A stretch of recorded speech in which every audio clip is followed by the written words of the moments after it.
नारद संचार आर्थिक समाचार के इस ताजा अंक में हमारे सभी दर्शकों का तहे दिल से स्वागत है। दिवाली की बात चली है तो इस मौके पर कुछ जो रिपोर्टें आई है समाचार पत्रों में, टीवी चैनलों में, तो उस पर एक नज़र हम अगर डालते हैं तो ये बताया जा रहा है कि इस दिवाली प्रीमियम सामानों की बिक्री अच्छी रही है। हालांकि सामान तो तमाम बिके हैं, खील बतासे भी बिके, मिठाइयाँ भी बिकी, ड्राई फ्रूट भी बिके, फल फ्रूट भी बिके, सब कुछ बिका है। लेकिन जो ज़्यादा उम्मीद से ज़्यादा बिक्री जिनकी रही है वो प्रीमियम सामान यानी महंगे सामान की रही है। मारुति सुजुकी और टाटा मोटर्स ने कहा है कि अक्टूबर 2024 में उनकी कारों की बिक्री किसी एक महीने में हुई अब तक की सबसे ज़्यादा बिक्री है। यानी इस अक्टूबर में उनकी अब तक की किसी एक महीने की सबसे ज़्यादा बिक्री हुई है। एसयूवी, सेडान और प्रीमियम मॉडल की मांग ज़्यादा रही। ऊंची कीमत के स्मार्टफोन, कपड़े, रेफ्रिजरेटर और टेलीविज़न की बिक्री धमाकेदार रही। 8-9 लाख रुपए से अधिक मूल्य की कारें, 20,000 रुपये से अधिक मूल्य के स्मार्टफोन, 43 इंच से अधिक के टीवी, 2 या 3 दरवाज़ों वाले रेफ्रिजरेटर, ऑटोमेटिक वॉशिंग मशीन और दूसरे प्रीमियम उत्पादों की मांग इस दिवाली अच्छी बताई जा रही है। तमाम जो सर्वे होते हैं उनमें ये बात सामने आई है। समाचार पत्रों में भी छपे हैं, टीवी चैनल में भी दिखाए जाते हैं और कुछ हमने भी अपने स्रोतों से ये जानकारी ली है।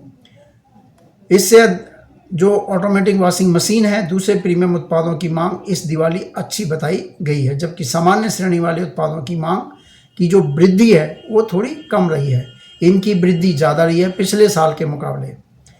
तो हालांकि कारोबारियों को जो प्रीमियम श्रेणी है उसमें अचानक इतनी तेज़ी जो आई तो थोड़ी उनको हैरानी भी हुई। उनको उम्मीद नहीं थी कि प्रीमियम माल ज़्यादा बिकेगा, क्योंकि आमतौर पर ये कहा जाता है महंगाई बहुत ज़्यादा है, समय समय पर चुनाव भी हो रहे हैं। पहले आम चुनाव हुए, फिर 2 राज्यों के चुनाव हुए, अभी और 2 राज्यों में चुनाव हैं, तो चुनावी माहौल भी है, तो कहीं ना कहीं इसका मांग पे असर पड़ने की आशंका रहती है।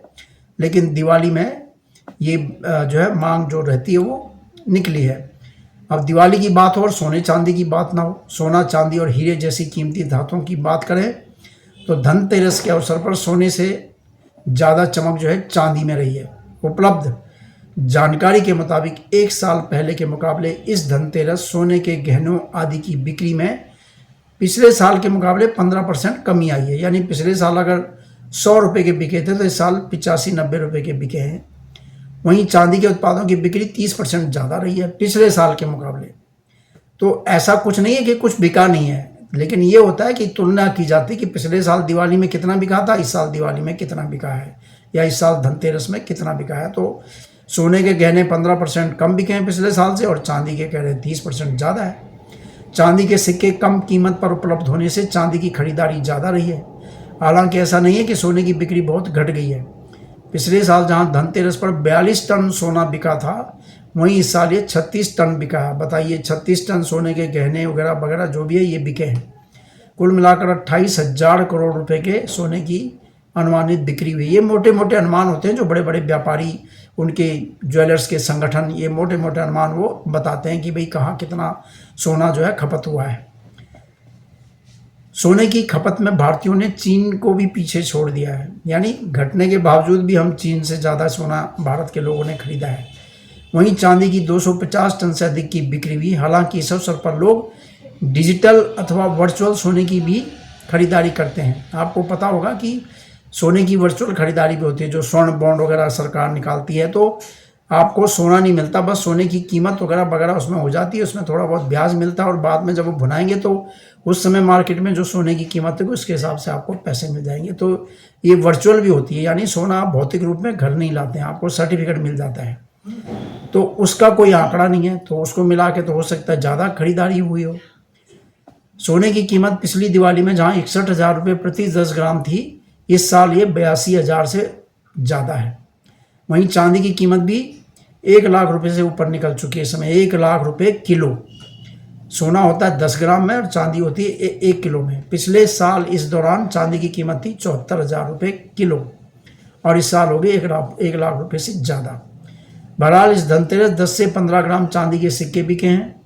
1200 से 1500 रुपये में सिक्के मिल रहे थे। हीरे के आभूषण की तरफ भी युवाओं का अधिक झुकाव है। ये भी एक बड़ी वजह है कि जो सोने की मांग कुछ कम हुई है तो हीरे के जेवर ज़्यादा खरीदे जा रहे हैं। शादियों में अंगूठी और दूसरी चीज़ें जो है वो हीरे की खरीदी जा रही है। इससे भी सोने के गहनों की मांग पर कुछ असर पड़ा है। अब शादियों का मौसम शुरू हो रहा है तो सबको उम्मीद है कि अब सोने की मांग जो है बढ़ेगी।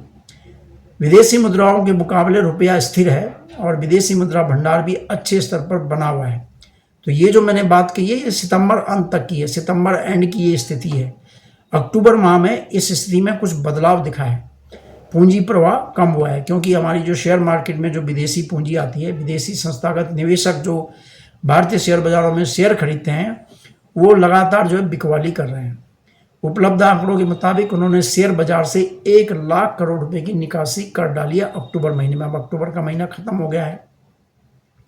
हालांकि घरेलू संस्थागत निवेशकों ने अपनी ताकत दिखाते हुए जमकर खरीदारी की है और बाजार को ज़्यादा नहीं गिरने दिया है। इतना बड़ा कोई बहुत ज़्यादा उतार चढ़ाव नहीं हुआ है क्योंकि घरेलू जो संस्थान हैं वो भी आगे आके पैसे लगा रहे। पेंशन फंड हैं, बैंक्स हैं और म्यूचुअल फंड हैं। तमाम जो म्यूचुअल फंड में पैसे लगाते हैं तो वो बाज़ार में निवेश करते हैं। एक समय था जब विदेशी संस्थान भारतीय बाज़ार में लिवाली करते थे तो बाज़ार एकदम उछल जाता था और जब वो बिकवाली करते थे तो बाज़ार एकदम गिर जाता था। और उस समय गिने चुने जैसे LIC को कह देते थे थोड़ा बाज़ार में खरीदारी कर लो तो बाज़ार थोड़ा संभलता था। स्टेट बैंक को बोल देते थे।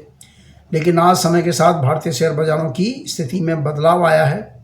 विदेशी संस्थान इस महीने तक भारतीय बाज़ारों में 1,05,000 करोड़ की बिकवाली कर चुके हैं। हालांकि भारतीय बाज़ारों में उनका जितना टोटल निवेश है उसका ये मात्र 1% है। 1% में ही 1,05,000 करोड़ रुपये निकल गए।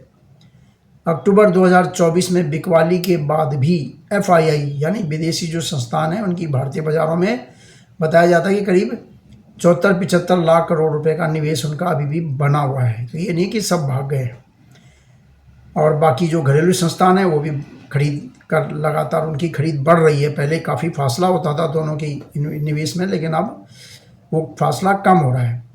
जो शेयर बाज़ार पर नज़र रखने वाले विशेषज्ञ हैं उनके मुताबिक FII का जो गहरा प्रभाव रहता आया वो कम हो रहा है। सितंबर 24 तक जहां कुल निवेश में FII हिस्सेदारी 17.55% थी, वहीं घरेलू संस्थानों की निवेश हिस्सेदारी 16.46% तक पहुंच गई है। तो विदेशी संस्थान 17.5 और घरेलू जो है 16.5, बस थोड़ा सा फर्क रह गया।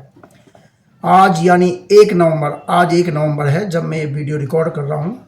शेयर बाज़ारों में संवत वर्ष 2081 के लिए 1 घंटे का मुहूर्त कारोबार हुआ जिसमें सेंसेक्स 335 अंक बढ़कर 79,724.12 अंक 79,724.12 अंक और निफ्टी इंडेक्स 99 अंक बढ़कर 24,304 अंक पर बंद हुआ था। तो पीछे जब तेजी आई थी तो सेंसेक्स जो है 86,000 पे था, तो 86 और 79 करीब जो है 5-6 हज़ार का फर्क है, नीचे आ गया है। वहीं जो निफ्टी था वो 26,000 तक पहुंच गया था, तो उसमें भी करीब 1,500-2,000 का गिरावट अभी तक बनी हुई है। हालांकि संवत वर्ष की शुरुआत तेजी के साथ हुई। बाजार विशेषज्ञों के मुताबिक पिछले संवत वर्ष 2080 में भारतीय बाजारों ने निवेशकों को 25% तक रिटर्न दिया है। पूरे साल की अगर बात करें तो ये पिछले 10 साल के दौरान दूसरी बड़ी कमाई है, यानी 10 साल में इससे भी ज़्यादा हुई किसी एक दिवाली टू दिवाली। कंपनियों के मजबूत परिणाम, छोटे निवेशकों की लगातार बढ़ती भागीदारी, तमाम चुनौतियों के बावजूद बाजार में ज़बरदस्त उछाल दर्ज किया गया। पिछली दिवाली के मुकाबले इस दिवाली तक NSE में खुदरा निवेशकों की भागीदारी 2.14 करोड़ यानी 2.14 करोड़ बढ़ गए NSE में, जो NSE से ट्रेडिंग करते हैं, खरीद बिकवाली करते हैं, और 10 करोड़ 37 लाख तक पहुंच गई। यानी एक बड़ा बदलाव आया भारतीय शेयर बाजार में। जो छोटे निवेशक हैं, खुदरा निवेशक हैं, जो खरीदते हैं और बेचते हैं थोड़ा बहुत, उनकी संख्या लगातार बढ़ रही है। यानी बाजार से ज़्यादा और ख़ास तौर पर युवा जो है वो बहुत जुड़ रहे हैं। हालांकि माना जा रहा है कि जब तक FII वापस भारतीय बाजारों में बढ़ चढ़कर नहीं भाग लेते तब तक भारतीय बाजार पिछले सालों का ऊंचा रिटर्न नहीं दे पाएंगे। वर्ष के दौरान एक समय NSE निफ्टी 26,000 अंक और सेंसेक्स 86,000 अंक के पार निकल गया था, तो अभी थोड़ा नीचे है। उसके बाद विदेशी निवेशकों की बिकवाली से इसमें गिरावट आई। विदेशी निवेशक, कुछ कहा जा रहा है कि चीन में वहाँ के बाज़ार जो है थोड़े आकर्षक हो गए, वहाँ जा रहे हैं, वहाँ की ब्याज दरें भी थोड़ी आकर्षक हुई हैं, कई बातें हैं। तो फिलहाल इस अंक में इतना ही। हमने कहा कि दिवाली के मौके पर बाजार की क्या स्थिति है, क्या खरीदारी हो रही है, उसके बारे में आपको जानकारी दी जाए। आप हमारे वीडियो को लाइक कीजिए, शेयर कीजिए, और आपकी कोई राय है तो उसका भी स्वागत है। नमस्कार।